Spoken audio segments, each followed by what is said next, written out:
UMBC at the rack. That's Intern Mason. I'm Wayne Viner for Red Turtle Productions at TerpTalk. Mason, we saw a heck of a game. It was 66-60. Mount St. Joe's beats Poly. You'll like this version of high school basketball. Oh yeah, what an exciting game. These teams, as they said in our post-game interviews, have been waiting to play each other, and it was a great game. It really was. It goes to overtime at 56.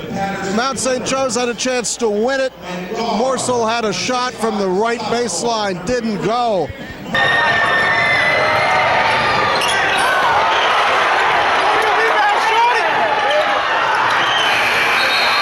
And really, unfortunately for Poly, several of their stars fouled out. I was really impressed with Devondre Perry, who is going to Temple. And then the other player that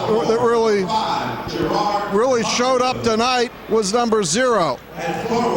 Yeah, really physical play from Poly, which is what we expected in this game, to be very physical. And Jalen Smith down low was able to handle it. But Devondre Perry, the Temple commit, just was playing monster ball, as you said, for a little bit down, till he fouled out. The other player, Amani Walker, had some big numbers and kept him in the game. For Mount St. Joe's, you have a Maryland hopeful, which is Jalen Smith, number 23.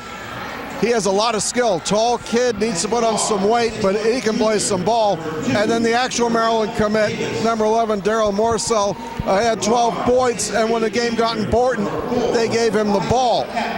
So here's a little bit from the guy named Sticks. Rack at UMBC. This is the man known as Sticks, as Mark Clem described him on the radio this morning.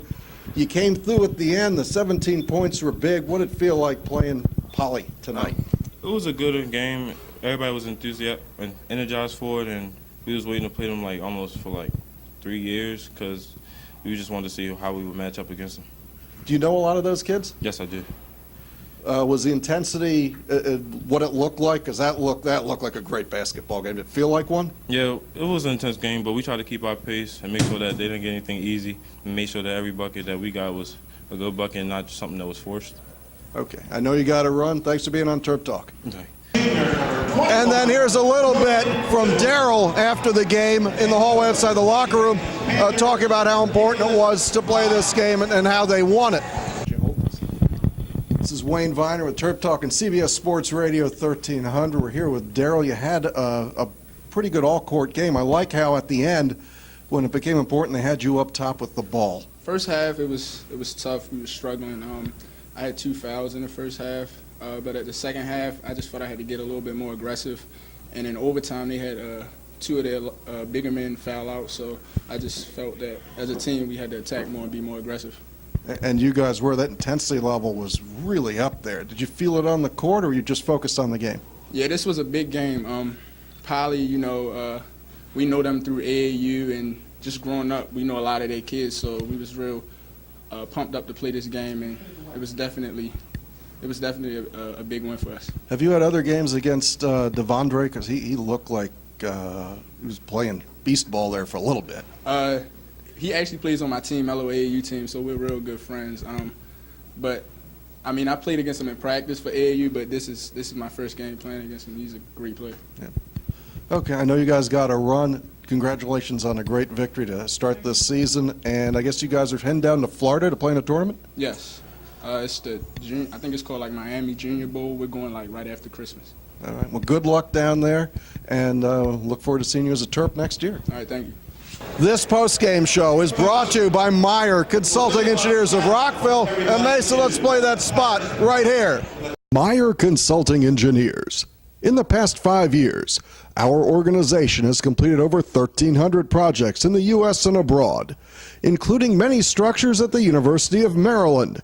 For structural engineering and materials testing and inspection, call Meyer Consulting Engineers. We're back here at UMBC at the rack. Second game's about to start. This is the William Wells Basketball Challenge. Mason, you're going to have the chance to actually cover Darryl from the time before he was a Terp all the way through his time at Maryland. How do you think that's going to change the way you view him as a player? Well, now you really get to see what Turgeon can do with development. because I've seen him tonight against a really good team, the number 2 ranked team in Poly, and he had some struggles, but then at the end of the game, he was able to control the ball. They gave it to him. They kept on feeding him, and he took it over, and that's why Mount St. Joe's won. Yep, it was impressive. Second game's underway. For those of you who are going to follow this later, Corrigan Sports on their CSE TV will have both of these games posted by Wednesday, and we'd like to thank Corrigan Sports. This was great to come out. We got to College Park earlier, at UMBC later. This is Wayne Viner. That is Intern Mason. Bruce is away from the microphone this afternoon. Good evening from UMBC.